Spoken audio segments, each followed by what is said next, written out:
What's up, Buttercup? Welcome back to my channel.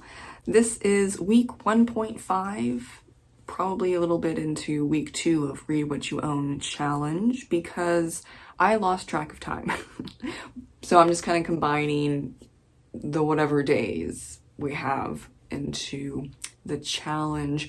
But good news for me is that I've read five out of the 17 books that I am doing this challenge with. Okay, actually I've read 4 and then I gave up one of them. Sorry, being very specific. Let's just go with the one that I DNF'd, and I'm not actually surprised. I'm sorry, Patrick, and I'm sorry for anyone who likes this book, but no, I cannot. The 7 Moons of Molly Almadia. No. There's too many talks about penises. Calm down. I don't want to read about your dicks and what they look like and how big or how small they are and with your balls. I don't care. And it's in second person, so it's like my dick. It's so stupid. I'm sorry. I got like 75 pages in and I was like, no. And then also, look, you, because it's in second person. I am Molly. It started off interesting, but it's like, this is just another version of Beetlejuice because we start in line, waiting for a ticket for your soul, blah, blah. And that's Beetlejuice in a nutshell. I don't know if Tim Burton made up that concept, but it's basically the same, at least in the intro. Then you leave the area and you're kind of paired up with another dead person. And so I got up to the point where, they're talking about their past lives as they're following your dead body somewhere, and okay. The pacing is off, not just because it's second person, but also because you have that main plot line, but like every 5-ish pages, we have flashbacks as you remembering your past. You're doing too much. I didn't rate it. It's gonna go to the little library. Peace out. I'm not doing that. Sorry. It was too much. So anyone who enjoys it, good for you. I can't do it. But that's why art's subjective. Anyway, the rest of the 4 books, amazing, fantastic. I'm gonna do all book reviews for these novels, so I'm not gonna go too deep, but I might, splurge a little bit and rave about these. So the first one, Killers of the Flower Moon. I did not rate it based on the tragedy of this nonfiction true crime book. I don't feel comfortable giving it a star rating. I don't think a star rating is appropriate. The Osage Nation was wrecked by this whole situation, before, during, and after, and I just therefore don't feel comfortable giving it a star rating. Also, for all of the white men that stood up and told other white men to stop doing what they were doing, and they were murdered, there's too much murder and tragedy and devastation, and it's just disgusting. I cried a lot during this novel. I have to think with my thoughts. I'll probably have to write a script. I do, though, want to do a book review on Killers of the Flower Moon, and I'm also going to watch the movie, but I know how it ends, and Leo DiCaprio is Ernest, and I'm like, oh my god, oh, this is gonna suck so much because he's such a great actor. I mean, they're all great. Yeah, it's just gonna hurt. It's gonna hurt, and yeah. But going on to something a little lighter, Scythe and Sparrow, 4 stars, going to do a book review on this because I did a book review on the other 2 novels in this trilogy. It's the Ruinous Love trilogy. And it's like dark comedy romance. Some people would say just dark romance, but I say the difference is it's funny. So I couldn't say it's dark romance fully. Have I read a bunch of other dark romances? No.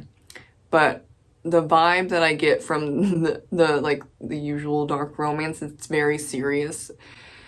This follows Finn and Rose, and Finn is the youngest of the three brothers. The first book is about Sloane and Rowan, and the second book is about Lark and Lachlan, and so we're on the third and final brother. And I would say that it kind of goes in order. I prefer the first book, and then the second book, and then this book. I think because Finn is in the other two books and a little bit in this book. Oh yeah, he knows about the nefarious illegal activity and he's okay with that, but he's a good guy.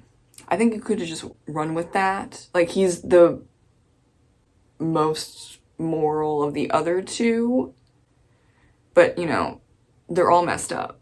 Everyone's messed up, and I think that's just funny. And they're all serial killers. I would say not really. So like, and also they're all supposed to be psychopaths, but not really, because they all love each other and care about each other, like truly. They're not just saying it. So, you know, you can't take it seriously. Like, you're not going into this trilogy looking into the psychology of these characters, because it's not accurate to real life, but it's still amusing. But keep that in mind, because I guess people were upset about it. I don't know. Now, going into something more serious, but something we need to talk about more, is Nothing to Fear, Demystifying Death to Live More Fully. 5 stars, cried a bunch. I think it was very healing. I'm sorry if you've heard about this story, so I'll go briefly, but if you're new, welcome. I'm going to tell you a doozy here. Over the summer, I thought I had breast cancer. I had to wait 3 months to be told that I didn't have breast cancer at 32. And around August, the beginning of August, I was just really struggling. So I bought this book, and I hadn't read it because I was, you know, emotions, life, stress. But I picked it up for Nonfiction November, because I'm doing Read What You Own Challenge, but also Nonfiction November. And yeah, I read this in 2 days. I think it was very healing for me. I really wanted to just have more information about death and dying, especially because Americans in particular, but some other, you know, European countries, Western European countries, don't like to talk about death. They don't like to use the 4 D words: death, dying, died, dead. And I think it does a huge disservice to life, but also people that are dying, that are dead, and you yourself, because no one gets out of life alive. And sweeping it under the rug and not doing your due diligence with having a will or having a bunch of other documents for when you die, because it's going to happen. That's, I think, a bit messed up. And I think that could be a hot take nowadays, or maybe not nowadays, more like it's a hot take for Americans. I'm sure that might upset some people, but I think you're doing a huge disservice, not even just setting up a will, but setting up some other medical documents for your loved ones, because then they have to deal with all that on top of grieving with you. So this is really a fantastic book with that. And also it just talks about hospice and what hospice actually is. And yes, I'm going to do a book review on this for sure, because I don't know how popular that book review will be, but if it helps a couple of people, I think it's worth it. I might also need to do notes because even though it's a short book, and I do appreciate that, she's a great writer, plain language, straight to the point, but there's just a lot of information and a lot of just stuff that people don't understand about death, dying, hospice, just really all that stuff. And I think that's a shame. Lastly, we're going back to something a little more fun. I'm Afraid You've Got Dragons by Peter S. Beagle. He is the writer that wrote The Last Unicorn. And I didn't rate this, but I'm still going to do a book review, and I enjoyed it. It's very interesting. Here's how it is.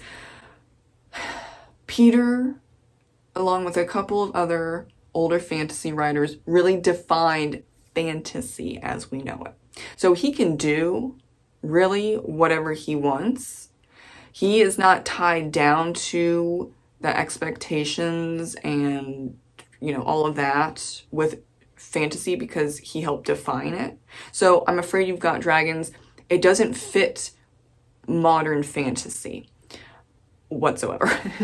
And I can kind of see people not they know, on Goodreads. It's more so on Goodreads reviews versus on Amazon.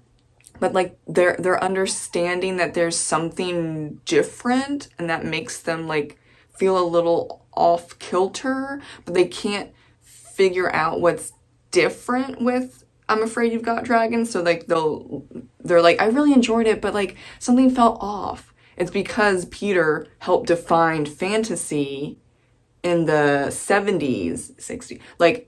He's been around for a long time. He helped define it with Ursula K. Le Guin and Tolkien and C.S. Lewis, and a bunch of others. But he's been around for so long. He helped shape the genre as we know it. And now there's just kind of a gap between the older OGs of fantasy to now the 21st century fantasy writers. And I think that's where people are confused. They like it, but they're there's a lot of stuff missing. And so I am probably gonna do a book review on this as well, which is great. I have 4 books that I'm gonna do book reviews on. Oh my god, book reviews are dying. Sorry, that was sassy for no good reason. I mean, there is a reason. My patience is low, but I digress. This was pretty damn good, if I do say so myself. That means I have why did I say 16? Yo, the math ain't mathin'. I have 11 books left. Oh, yes. Currently reading Daughter of Molokai, and technically still reading The Master and Margarita, but not really. That's on pause for sure. I am looking over here because the other books are over here. Sometime next week, I will be reading Knife by Salman Rushdie with Patrick. So then I don't know if I would finish Daughter of Molokai, but then I would have, 2 ongoing books there. And yeah, I don't know. It's going to be interesting to see if I can truly get through all the other books. But then again, the other books are chunky monkeys, and that's why I've held off for so long. Well, we'll see. This is fun. It's going very well so far, so I'm excited about that. Thank you so much for joining me today in my updates for Read What You Own challenge, and also kind of nonfiction November. Let me know how your challenge is going, and are you reading more nonfiction for this month, or you're just kind of going with the flow? Love to know. Leave it below. Thank you so much again, and have a great rest of your day.